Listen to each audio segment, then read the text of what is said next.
요한복음 16장 1절에서 15절 말씀입니다. 요한복음 강의 56번째 시간입니다.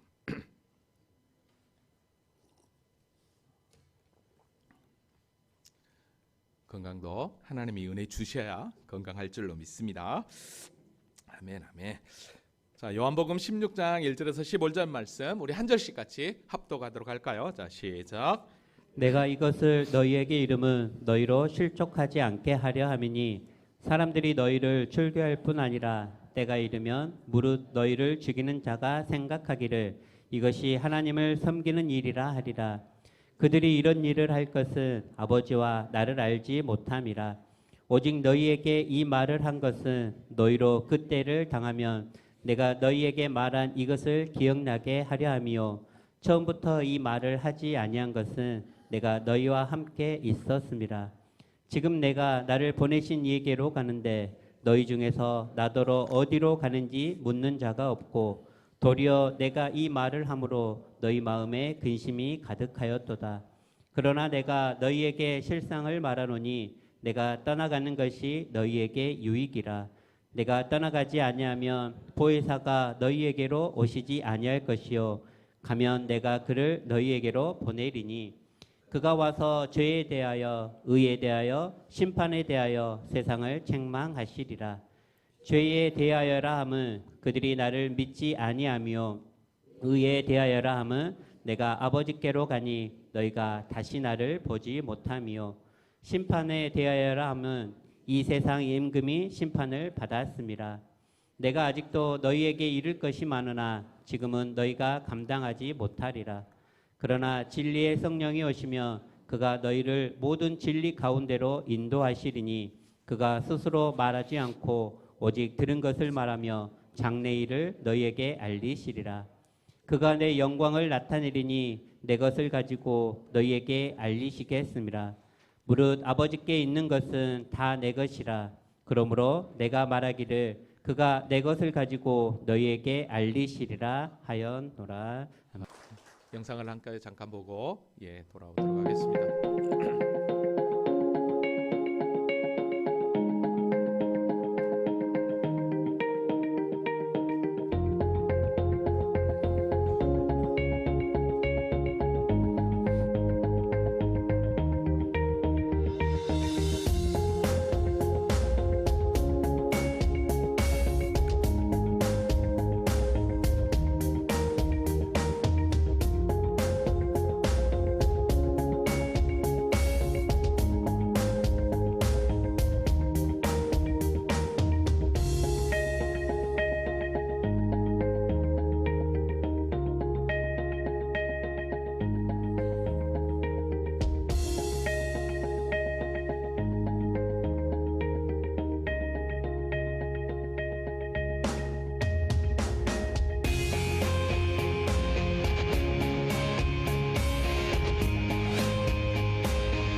할렐루야. 하나님 살아계십니다. 살아계신 하나님이 2024년 한 해도 요와 이래로 우리를 축복하신 하나님 줄로 믿습니다. 영상에서도 보셨듯이 최고의 자리에 오르기까지는 반드시 거쳐야 될 시간의 터널이 있다라는 게 저에게 참 와닿습니다. 그 자리에 서기까지 수많은 연단과 훈련이 있었던 거죠. 예수님의 제자들도 하루아침에 세워지지 않았습니다. 2024년이 시작이 되었는데요. 올 한 해도 우리에게 반드시 거쳐야 될 시간의 터널이 분명히 있을 것입니다. 그 터널을 통과할 때 왜 나에게 왜 우리 가정에, 왜 우리 직장에, 사업장에 왜 이런 어려움이 찾아왔을까라고 질문하며 또 원망도 생길 수 있겠지만, 그러나 그 상황을 통해서 말씀하시는 하나님을 발견하시고 그 말씀하시는 그 하나님과 동행함을 통해 2024년이 정말 하나님 앞에 값있는 값진 한 해의 삶으로 온전히 마감될 수 있기를 주님의 이름으로 먼저 기도를 드립니다. 아멘이죠. 우리는 지금 계속해서 요한복음을 함께 공부하고 있습니다.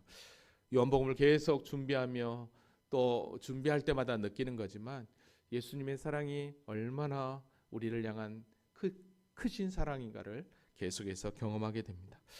우리는 지난 시간 특별히 예수님의 떠남, 즉 십자가의 죽음, 부활, 승천 이후에 제자들에게 찾아올, 아니 예수 그리스도를 믿는 자들에게 찾아올 그 핍박에 대해서 함께 살펴보았습니다. 그래서 그 핍박은 필연이다는 것, 그런데 놀라운 사실은 그 핍박 가운데서도 하나님 결코 우리를 놓치지 않았다는 걸 발견할 수 있었습니다. 자, 그러면 지난 시간 말씀을 잠깐 정리하고 오늘 본문하고 너무 밀접하게 연결이 되고 있음을 발견하게 됩니다. 예수님은 제자들에게 이런 말씀을 하셨습니다. 세상이 너희를 미워하면 너희보다 먼저 나를 미워한 줄 알라.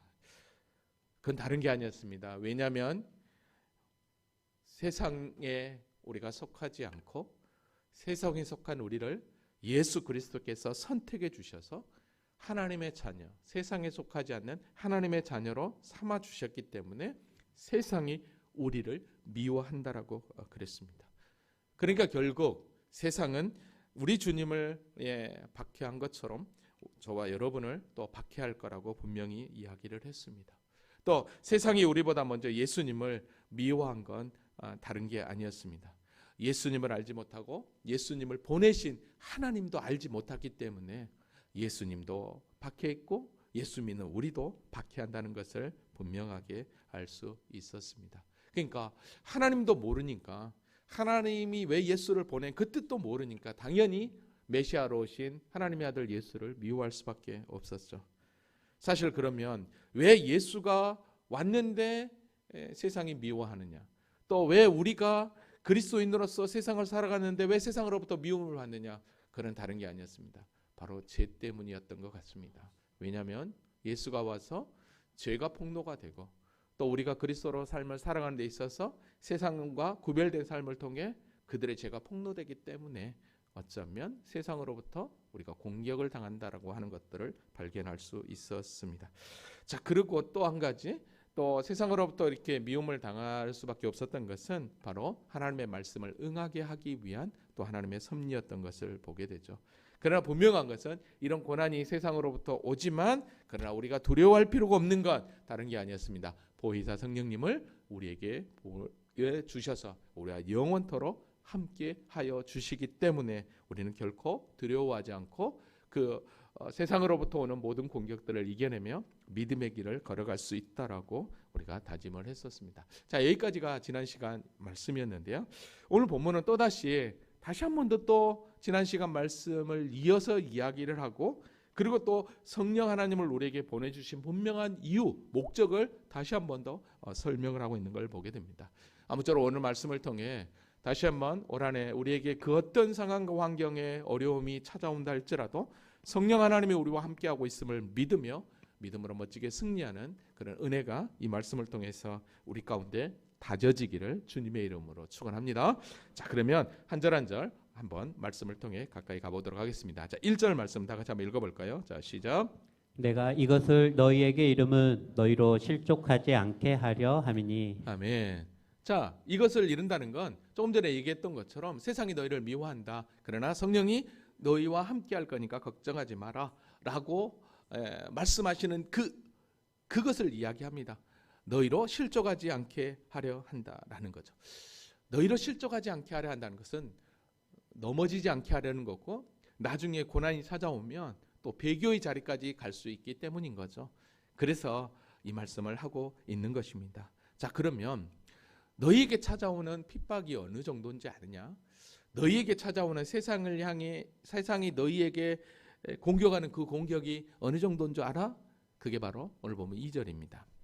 사람들이 너희를 출교할 뿐 아니라 때가 이르며 물은 너희를 죽이는 자가 생각하기를 이것이 하나님을 섬기는 일이라 하리라 라고 얘기합니다. 여기서 사람들이라고 하는 얘는 유대인들을 의미합니다. 유대인들이 너희를 뭐 한다는 거예요? 출교한다는 거예요. 여러분, 출교는 지난번에도 몇 번 설명한 것 같은데요, 유대인들에게 있어서 출교는 그 공동체 안에서의 완전히 배제입니다. 그러면 모든 것들이 다 배제됩니다. 그러면 어떻게 보면 출교는 나 죽으라는 거하고 마찬가지였거든요. 그 공동체 안에서. 그러니까 유대교에서 출교가 될 거라는 것입니다. 너희들은. 그러니까 세상으로부터 완전히 그냥 버림받게 따돌림을 당하게 된다는 거죠. 그리고 또 무릇 너희를 죽이는 자가, 그러니까 죽음까지도 우리에게 찾아온다라는 것을 여기서 이야기를 합니다. 자, 근데 이게 언제 이런 일들이 일어나느냐? 너희를 출교할 뿐 아니라 때가 이르면 무릇 너희를 죽이는 일들이 언제 일어나느냐? 때가 이르면, 자, 이때는 언제일까요? 그때는 곧 예수님의 십자가에 죽고 부활하시고 승천하신 이유를 이야기를 합니다. 자, 그러니까 지금 예수님께서 십자가에 달려 고난을 당하는 환난을 겪지 않습니까? 그 다음에 공생의 3년 가운데서도 유대인들에게 얼마나 핍박과 환난을 당했습니까? 그러니까 예수님이 당했던 그 핍박이 이제는 예수님이 부활 승천 이후에 제자들에게 그대로 옮겨질 거라는 것입니다. 그대로. 그럼 제자들에게 옮겨진다면 그 핍박이 예수 믿는 우리에게도 동일하게 옮겨진다라는 것입니다. 사실요, 정말 이 예수님의 말씀이 그런가? 라고 했는데 정말 그렇게 됩니다. 우리가 지금 새벽에 1월 1일부터 사도행전을 한 장 한 장 같이 공부하고 있는데요, 지금 6장, 7장을 오늘 이렇게 7일 이어서 보고 있는데, 사도들에게 찾아온 그 핍박이 얼마나 심한지, 그리고 스데반은 오늘 돌에 맞아 죽었습니다. 그러나 그가 공의 앞에 섰을 때 천사의 얼굴이었습니다. 엄청난 환난과 핍박이 왔음에도 불구하고 담대할 수 있었던 건 바로 이 말씀, 우리 주님이 생전에 하셨던 이 말씀, 출교도 있을 것이고 죽음도 찾아올 것이다, 미리 이야기했기 때문에 능히 배교하지 않고 끝까지 묵묵히 사명의 길을 걸어갔던 것을 보게 됩니다. 근데 여러분, 그거 아십니까? 이렇게 출교하고 죽이는 데까지 앞장섰던 그 유대인들이 뭐라고 고백하냐면, 오늘 2절 하반절에 보니까 자가 생각하기를, 자기들이 생각하는데 어떻게 생각하느냐? 이것이 하나님을 섬기는 일이라 하리라라는 거예요. 그러니까 예수 믿는 자들을 출교시키고 죽이는 것을 하나님을 섬기는 일이다라고 그들이 악착같이 믿고 했다라는 거예요. 이게 무슨 얘기입니까? 유대인들은 예수 그리스도를 믿음으로 말미암아 구원을 얻는다고 하는, 그게 자기들이 생각할 때 이단이었습니다. 그러니까 이단이고 이교도처럼 여겼기 때문에 자기들은 하나님만이 최고로 하나님의 택함받은 선민이라고 하는 그 생각 때문에, 조금 이따도 다시 한번 더 살펴보겠지만, 그 그리스도를 이단으로, 그리스도인들을 이단으로 매도해서 그렇게 핍박을 하고 있는 것입니다. 여러분, 사실 유대인들은요, 율법 지킴, 성전에서의 제사, 그리고 하나님, 이거는 하나님 앞에 택함받은 선민, 자기들만 할 수 있는 특권이라고 알았습니다. 여러분, 그것이 곧 구원받은 증거라고 자기들은 여겼던 것입니다. 그래서 철저하게 그걸 행했던 거예요. 자, 근데 그리스도인들이 복음을 증거하는데, 예수가 복음을 증거하는데, 너희들처럼 그런 율법적 어떤 성전에서 드린 제사, 그런 어떤 행함이 아닌 오직 하나님의 은혜로 믿음으로 구원에 이른다고 하니까 유대인들이 생각할 때 어떤 생각을 하겠습니까? 유대인들은 모세로부터 이미 몇천 년부터 율법을 주어져서 그 율법을 온전히 지키면서 그것이 곧 택함받은 선민이고 구원의 조건이라고 얘기했는데, 그리스도인들이 등장하면서 그걸로 구원받는 게 아니라 오직 믿음으로 하나님의 선택 가운데 은혜로 된다라고 하니까 이거는 말도 안 됐던 것입니다. 여러분, 그래서 예수님도 그가 복음을 전가할 때 그들의 죄를 지적하고 그게 아니다, 믿음이다라고 선포하니까 예수님을 엄청나게 핍박했던 것을 보게 됩니다. 우리가 너무너무 잘 아는 대로 여러분, 38년 된 병자를 안식일 날 우리 주님께서 고쳤을 때 그들이 어떻게 했습니까? 유대인들이 요한복음 5장 18절에 보면 유대인들이 이로 말미암아, 즉 안식일 날 병을 고쳤다고 하는 그 이유 하나로 어떻게 합니까? 예수를 죽이고자 했습니다. 죽이고자 했어요. 그 정도로 유대인들은 그렇게 그리스도인, 즉 예수를 싫어했던 것입니다. 그러니까 예수를 미워하니까 예수를 증거하는 그리스도인들도 동일하게 연결돼서 미움을 받게 된 것이죠. 여러분, 예수님을요 얼마나 이 복음의 메시지를 증거할 때 이들이 어느 정도까지 했냐면, 예수님이 고향 나사렛에 들어가서 회당에 들어가서 이런 설교를 한 적이 있습니다. 자, 어떤 설교를 했냐면 누가복음 4장 25절에 나와 있는데요. 내가 참으로 너희에게 이르노니 엘리야 시대에 하늘이 3년 6개월 동안 닫히고 온 땅에 큰 흉년이 들었을 때 이스라엘에 많은 과부가 있었을 때, 자 3년 6개월 동안 우리가 너무나 잘 알죠. 왕상 16장 17장에 나온 얘기잖아요. 3년 6개월 동안 흉년이 있었는데 이스라엘에 많은 과부가 있었대요. 근데 엘리야가 그중 한 사람에게도 보내짐을 받지 않았지만 오직 시돈 땅에 있는 사렙다 한 과부에게만 갔다라는 거예요. 많은 과부가 있었는데 이 엘리야가 오직 시돈 땅에 있는 사렙다 한 과부에게만 가서 그 고난, 그 흉년의 때를 이기도록 했다라는 거예요. 다른 과부가 많은데 오직 사렙다 과부 한 사람만 선택했다라는 거죠. 바로 이런 의미요. 또 27절, 또 선지자 엘리사 때에 이스라엘에 많은 병자가, 나병 환자가 있었을 때 그 중에 한 사람도 깨끗함을 얻지 못했는데 오직 수리아 사람 나만뿐이었다는 거예요. 많은 나병 환자가 있었는데 수리아 사람 나만 장군만 구원함을 받았다라는 거예요. 여러분, 이건 뭘 의미할까요? 지금 이 사렙다 과부나 이 나만은 자신의 어떤 행위와 노력, 수고가 전혀 아니죠. 오직 하나님의 선택, 하나님의 은혜에 의하여 이들에게 복음이 증거됐다, 이들에게 은혜가 임했다라고 하는 메시지가 지금 이 예수님의 설교거든요. 그러니까 이들이 그걸 금방 눈치챈 거예요. 이들에게 어떤 행위, 어떤 수고, 어떤 노력이 없었어요. 일방적인 하나님의 은혜였단 말이죠. 이거를 지금 이야기하고 있는데 이들이 어떻게 예수님을 공격하는지 여러분 누가복음 4장 28절에 보면 회당에 있는 자들이 이것들을 듣고 더 크게 화가 깨달은 거예요. 이게 무슨 말인지 안 거예요. 그래서 일어나 동네 밖에 쫓아내요. 그 동네가 건설된 산 낭떠러지가 끌고 가서 밀쳐 떨어뜨리고자 했던 거예요. 떨어뜨리고 예수님을 죽이기까지 했다라는 거예요. 여러분, 이게 무엇입니까? 유대주의, 율법주의의 모습이었던 것입니다. 그러니까 자신들이 그렇게 열심히 쌓았던 행위, 그건 아무 의미가 없고 오직 은혜, 오직 믿음으로 구원을 받는다고 하니까 예수도 핍박하고 그 예수를 전하는 그리스도인들까지도 핍박을 했던 것입니다. 그래서 사도 바울은요, 이들의 이런 행위를 이렇게 로마서에서 밝히고 있습니다. 로마서 10장 2절, 내가 증언하노니 그들이 하나님께 열심히 있으나 올바른 지식을 따른 것이 아니라, 하나님께로 열심히 있는데 바른 지식이 아니었다라는 거예요. 그러면 이들이 하는 게 뭐였느냐? 하나님의 의를 모르고, 하나님이 행하실 의를 모르고 자기 의를 세우려고 힘써 하나님의 의에 복종하지 아니해요. 자기 의를 세우는 거예요. 그러니까 자기 행위는 맞고 하나님의 의, 예수 그리스도를 통한 믿음, 구원은 틀렸다고 여겼기 때문에 어떻게 합니까? 예수를 핍박하고 예수 믿는 그리스도인을 핍박하고 있는 것입니다. 자기 의 때문에, 자기 의 때문에.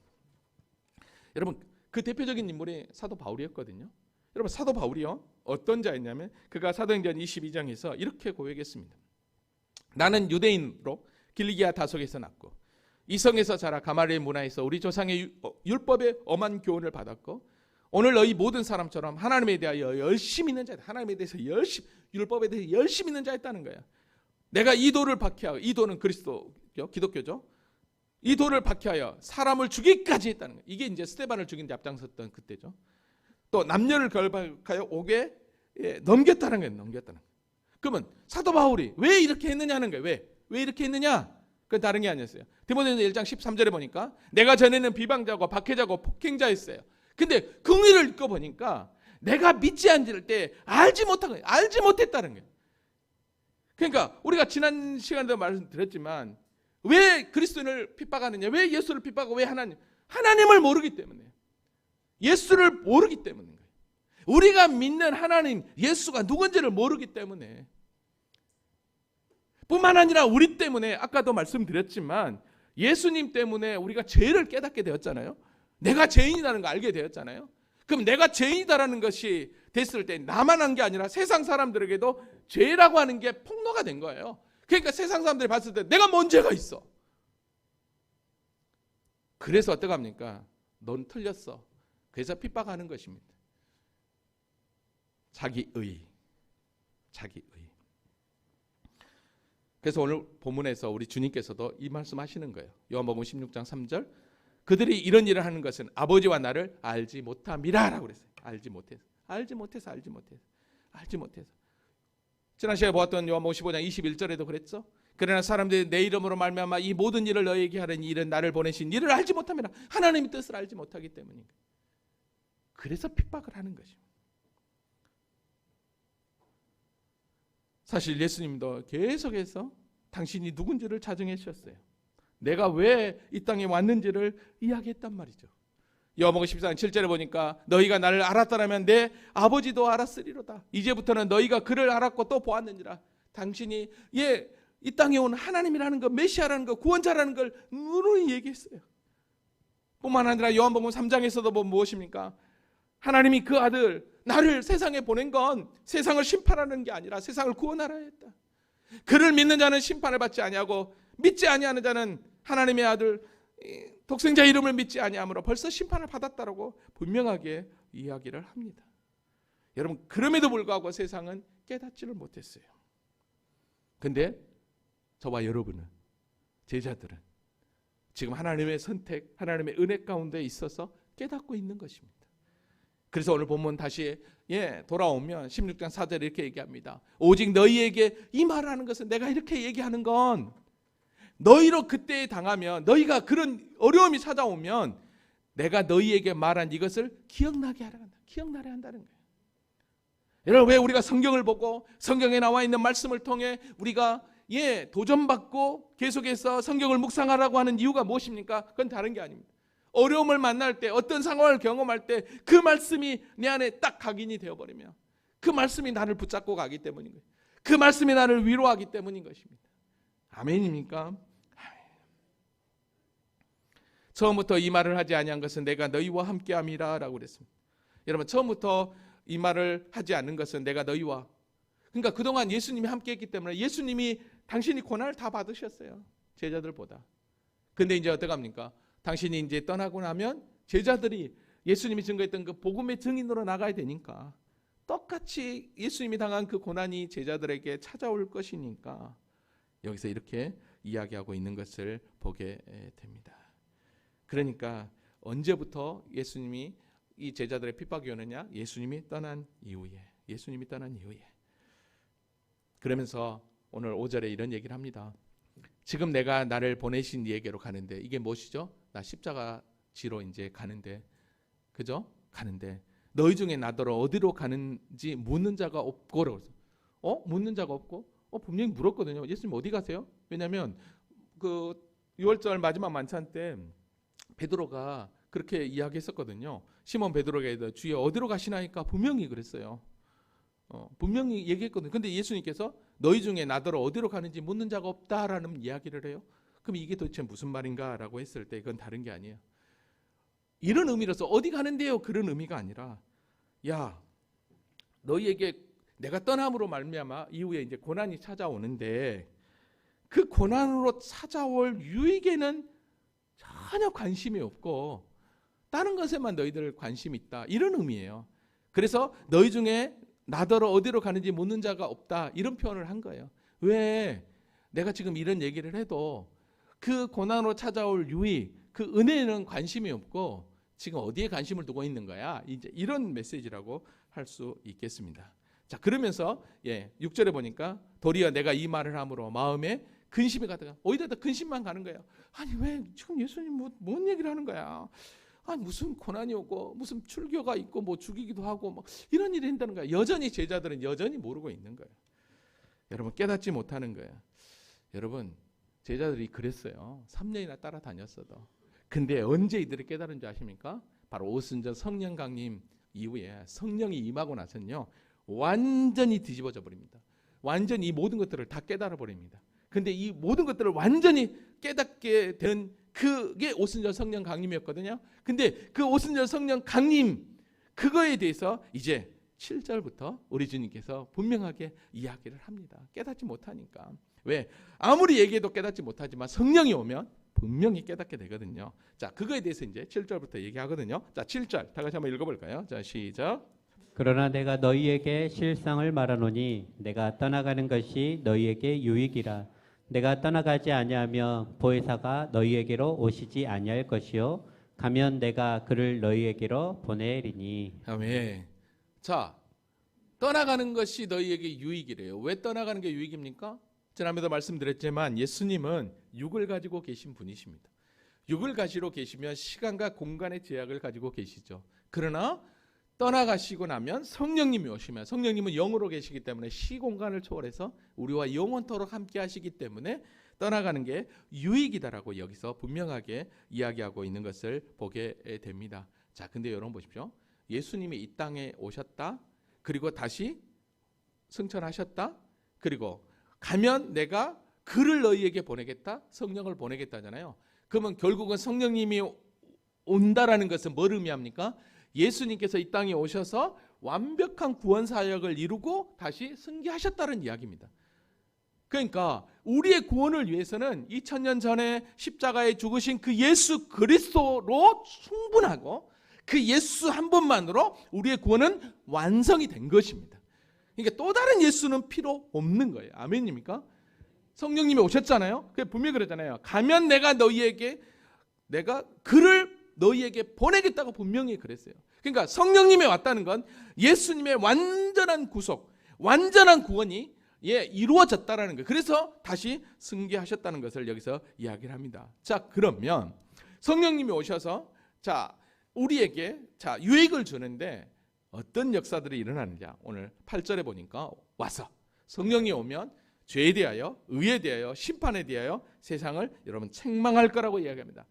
여기서 책망하다는 말은 엘렌코라는 말로 막 꾸짖다는 게 아니라 깨닫게 하다, 드러나 확증하게 하다 그런 의미라고 했어요. 여러분 거기다 써주시면 좋을 것 같아요. 책망하다는 말은 꾸짖다, 깨닫게 하다, 꾸짖다는 게 아니라 깨닫게 하다, 확증하다 그런 의미로 여러분들이 받아들이면 될 것 같습니다. 그러니까 성령님이 오면 죄가 무엇인지, 내가 받은 의가 무엇인지, 그리고 전국의 심판이 무엇인지를 깨닫게 된다는 게 깨닫게 된다는 게. 여러분 그러니까요. 진짜로 한번 봐보세요.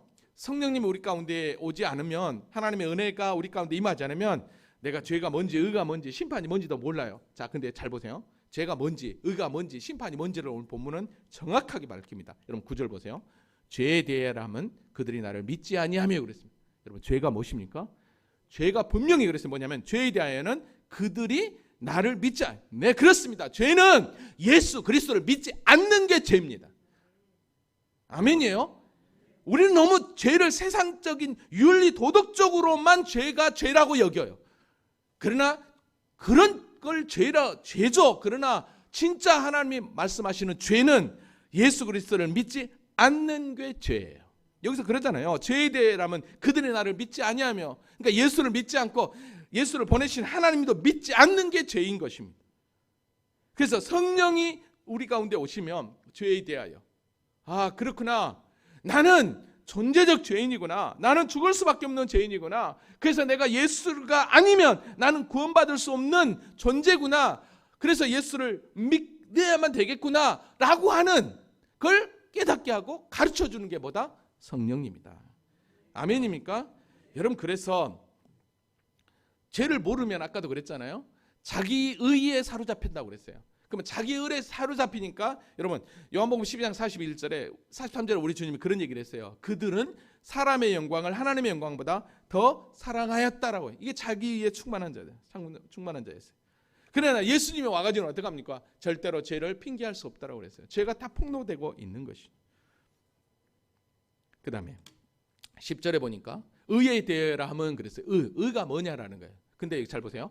의에 대하라 하면 내가 아버지께로 가니 너희가 다시 보지 못함이라. 자, 아버지께로 가니까 그게 의래요. 그러면 뭐냐? 잘 보세요. 아버지께로 간다라는 것은 하늘나라에 가는 거잖아요. 하늘나라에 간다는 것은 죄가 있으면 안 되거든요. 죄가 없어야 간다라는 거예요. 그러면 예수님은 죄가 없기 때문에 간 거잖아요. 그러면 결국은 예수님은 무엇입니까? 의인이었다라는 것이죠. 의인이었다라는 것입니다. 그러니까 의에 대하여라면 하나님과 이제 관계의 그런 말인데, 이 말을 그대로 풀면 여러분 보십시오. 아버지로 간다는 거예요. 의인이었기 때문에 하나님 앞에 간다라는 거예요. 자, 그러면 저와 여러분은 모두 다 죄인이에요. 맞습니까? 아멘이에요? 예, 그래서 로마서 3장 10절에 기록된 바 의인은 없나니 하나님이 없다고 그랬어요. 아무도 없었어요. 자, 근데 의인은 없는데 아무도 없었어요. 근데 예수님이 어떻게 하셨느냐? 베드로전서 3장 18절에 보면 그리스도께서 단번에 죄를 위하여 죽으사 의인으로서 불의한 자를 대신하여 이는 우리를 하나님 앞으로 인도하려 하심이라. 그러니까 의라고 하는 것은, 성령님이 의라고 하는 것은, 우리는 죄인이었는데 예수 그리스도가 친히 십자가에 죽으심으로 당신의 의를 우리에게 입혀주셔서 우리가 구원받은 하나님의 자녀가 되었다는 것을 온전히 깨닫게 하는 것입니다. 그러니까 우리가 너무너무 잘 아는 로마서 1장 18절 17절 복음에는 하나님의 의가 나타나서 믿음으로 믿음에게 이르게 하는 기록된 바 오직 의인은 믿음으로 말미암아 살리라. 아멘입니까? 로마서 3장 21절에 보면 이제는 율법에 하나님의 한 의가 나타났다고 그랬어요. 곧 예수 그리스도를 믿음으로 말미암는 모든 믿는 자에게 미치는 하나님의 의라고 그랬습니다. 그러니까 성령님이 오셔서 예수 믿지 않는 것이 죄라고 우리에게 깨닫게 하시고, 그리고 어떻게 합니까? 나는 죄인이어서 예수의 의를 더 믿지 않으면 나는 구원받을 수 없다는 것을 알게 하셔서 예수를 믿도록, 그게 곧 구원이라는 거예요. 그게 누가 하신다고요? 성령님이 하신다는 거예요. 아멘입니까? 아멘. 그러니까요, 우리가 지금 내가 죄인인 거, 내가 의인이 됐다라는 걸 알고 깨닫게 서 예수를 믿고 하나님의 교회를 열심히 섬긴다는 것은 우리 안에 지금 누가 역사하고 있는 거예요? 성령 하나님. 이게 얼마나 큰 축복입니까? 얼마나 큰 은혜예요. 어떻게 성령 하나님이 내 안에 임재하셔서 이걸 알게 하고 깨닫게 하냐는 거예요. 어떻게 그리고 믿게 하냐는 거야. 이것만 생각해도 다른 거 알 거예요. 11절에 보니까 심판에 대하여라면 이 세상 임금이 심판을 받았다라고 얘기합니다. 여기서 이 세상 임금은 세상 권세 잡은 자를 이야기합니다. 현대의 성경을 보니까요, 뭐라고 여기 써 있었냐면 이 세상 임금이 사단이라고 되어 있습니다. 그러니까 사단은 예수 그리스도의 십자가의 죽음과 부활로 말미암아 이미 심판을 받았습니다. 여러분, 사단의 존재는 어떤 존재인 줄 아십니까? 불과 유혹불에 완전히 빠져 죽을 존재입니다. 이미 멸망할 존재입니다. 멸망한 존재입니다. 왜냐하면 예수님은 심판의 권세를 가지고 계신 분이었거든요. 그러니까 심판은 이제 우리가 이렇게 공중 권세 잡은 이 사단에게 속하여 심판당할 수밖에 없는 존재였다는 것을 알게 되는 거죠. 그러니까 죄를 깨닫지 못하고 의인이 되지 않으면 전부 다 이렇게 심판으로 갈 수밖에 없는 존재라는 거예요. 그를 누가 가르쳐 주신다? 성령이. 아멘입니까? 아멘입니다. 그래서 우리 주님께서 이렇게 말씀하셔요. 내가 아직도 너희에게 이를 것이 많으냐. 많은 얘기해도 깨닫지 못해요. 많은 얘기해도 깨닫지 못하니까 이것만 얘기하게 하는 거예요. 지금도 너희가 감당하지 못할 거라고 얘기해요. 그러나 어떡합니까? 감당하지 못하지만 그래도 예수님은 줄기차게 막 얘기해요. 왜 줄기차게 얘기한 줄 아십니까? 그때가 되면 다 깨닫게 되거든요. 왜냐하면 여러분 보면 13절 봐보십시오. 그러나 진리의 성령이 오시면, 성령이 오시면 그가 너희를 모든 진리 가운데 인도하는, 자 보십시오. 모든 진리 가운데 인도하는데 그가 스스로 말하지 않고 오직 들은 것을 말하며, 오직 들은 것, 누구에게 들은 것? 예수께 들은 것. 예수님이 하신 이야기, 그를 전부 다 다 알리시리라 그랬어요. 장래일도 앞으로 어떻게 될 것인가 다 알려줄 거라는 거야. 그러니까 성령님이 오시면, 예수님이 지금 절기차게 계속해서 얘기해도 깨닫지 못하지만, 그러나 성령이 오시면 이들이 깨닫게 되는 거야. 이거구나. 여러분 사도행전을 봐보십시오. 성령 하나님의 역사 가운데 성령이 역사하니까요, 1장부터 있잖아요. 제자들이 막 이제 깨닫게 되는 거예요. 은혜가 임하게 되는 거예요. 할렐루야. 여러분 보십시오. 그러니까 성령님이요 또 어떻게 하느냐? 여러분 14절 보십시오. 그가 내 영광을 내 영광, 예수의 영광을 나타내는 거예요. 그 다음에 성령님은 내 것을 가지고 너희에게 내 것만 알리겠다라는 거예요. 성령님은. 그러니까 철저히 성령님은 예수 그리스도의 영인 것입니다. 우리 가운데 보혜사로 오신 성령 하나님은 우리를 구원하러 이 땅에 오신 예수 그리스도의 영으로 우리를 진리 가운데 인도하시는 것입니다. 그러니까 예수님의 사역이나 지금 성령 하나님의 그 사역이 동일한 것입니다. 아멘입니까? 2000년 전에 제자들이 예수님을 따라다녔던 거나 저와 여러분이 지금 성령 하나님을 의지하고 예수님을 믿고 따른 거나 동일한 것입니다. 우리가 어떻게 이런 은혜를 누리고 있냐는 거예요. 어떻게 정말. 할렐루야. 15절 보십시오. 무릇 아버지께 있는 것은 다 내 것이라. 그러므로 내가 말하기를 그가 내 것을 가지고 너희에게 내 것을 가지고 오직 예수의 것만은. 여러분 우리가 그러니까 성령님을 너무 이 시대가 곡해하고 있는 거예요. 성령님은 철저하게 예수 그리스도의 영이에요. 그러면 예수 그리스도의 영이라면 우리가 성령을 충만하기 위해서는 어떻게 해야 되느냐? 성령 충만. 예수를 더 알기 위해서는 어떻게 해야 되느냐? 말씀을 더 봐야 되는 말씀. 왜 말씀 속에 하나님의 계시가 예수가 누군지를 설명하고 있습니까? 할렐루야. 아멘 아멘. 그래서 너희가 세상이 너희를 미워하고 환난이 와도 핍박에 흔들리지 말고 참 믿음 가운데 가라. 성령님이 임하면 이 모든 것들 너희들 감당할 수 있어라고 얘기하고 있는 것입니다. 할렐루야. 말씀을 정리합니다. 십자가의 죽음을 앞두고 있는 상황 가운데서 이제 몇 시간 후면 잡혀가야 될 그 상황에 있어도 그 제자들을 결코 외면할 수 없었던 마지막 순간까지도 제자들이 앞으로 되어질 일들을 가르쳐주기 위해서 쉬지 않고 입에 침이 마르도록 말씀하시는 그 예수님을 보면 오늘 저와 여러분이 어떤 은혜를 받고 있는지 우리 스스로 깨닫게 될 것입니다. 사랑하는 성도 여러분, 올 한해 표를 내가 나를 사랑하느냐라고 정해 보았습니다. 사실 이 말씀의 배경은 사도행 요한복음 21장의 배경입니다. 부활의 주님을 제자들이 떠나 다시 갈릴리로 돌아가 고기를 잡았습니다. 예수 없는 인생이 되다 보니 그들에게는 빈 그물이었습니다. 그런데 우리 주님께서 조반을 준비하시고 그들을 친히 고기를 낫게 하시고 그들을 부르셔서 그때 그 가운데 베드로에게 이 말씀한 것입니다. 그들이 조반 먹은 후에 예수께서 시몬 베드로에게 이르시되 요한의 아들 시몬아 내가 이 사람보다 나를 더 사랑하느냐라는. 그때 베드로가 이렇게 얘기합니다. 주님 그러하나이다. 내가 주님을 사랑하는 줄 주께서 아십니다. 여러분 이게 16장 17장 3번이나 반복이 됩니다. 그리고 똑같이 그에게 내 양을 먹이라 목양의 길을 허락하십니다. 사실 제가 왜 이 말씀 내가 나를 사랑하느냐? 나를 더 사랑하느냐? 이 표를 정했냐면 사실 제 자신에게 먼저 이 질문을 던져봤습니다. 정말 너 나 사랑하냐? 주님 사랑하냐? 그리고 정말 너 교회 사랑하냐? 그리고 세 번째, 너 성도 사랑하냐? 라는 거예요. 왜 이 질문을 던졌냐면 이 교회 성도 사랑할 때 사실 이 표를 정할 때 저에게 조금은 내적 갈등이 있었습니다.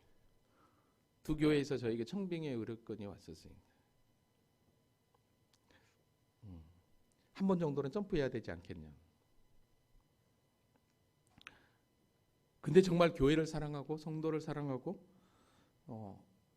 이 질문 앞에 우리 교회가 여기까지 오고 제가 여기까지 온 건 제가 한 게 아무것도 아니었던 거죠.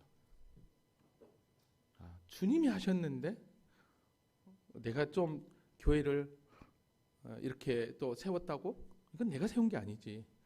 그런다고 교회에서 청빙을 요청했다? 너무 부끄러운 거예요. 내가 한 게 아닌데 우리 주님이 한 건데. 그래서 과감하게 제가 너 아닙니다. 우리 성도들과 함께 여전히 하나님의 강권적인 역사가 아닌 이상 하나님의 뜻이 아닌 이상 저는 절대로 흔들리지 않겠습니다라고 결단을 했거든요. 그러면서 이 질문을 제가 표어로 정하고 이렇게 다시 한 번 더 고백을 했습니다. 주님, 그렇습니다.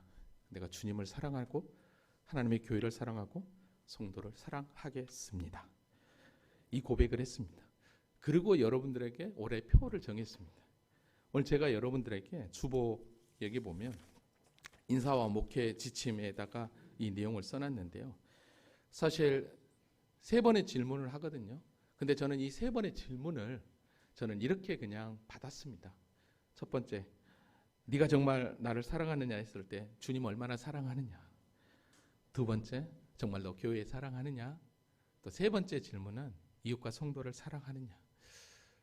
그게 정말 오늘 이 예수를 알고 예수를 더 닮고 예수를 증거한 자라고는 작년도 그 표에 맞춰서 이제는 정말 주님의 그 크신 사랑을 우리가 바로 알았다면 우리가 얼마나 더 열정과 열심을 가지고 하나님의 교회를 섬겨야 되는가. 아멘입니까? 2024년 한 해 동안 어떤 상황과 환경이 저와 여러분을 흔들고 또 유혹하다 할지라도 우리 주님께서 매 순간순간 너 나 사랑하냐? 그 질문 앞에 여러분이 답을 하시면서 진짜 하나님이 주신 사명 또 우리가 흔들리고 어려울 때 성령 하나님이 우리 가운데 임하고 있음을 기대하시면서 믿음으로 멋지게 승리하는 2024년 한 해가 될 수 있기를 주님의 이름으로 축원합니다. 아멘. 우리 다 같이 자리에서 일어나시겠습니다.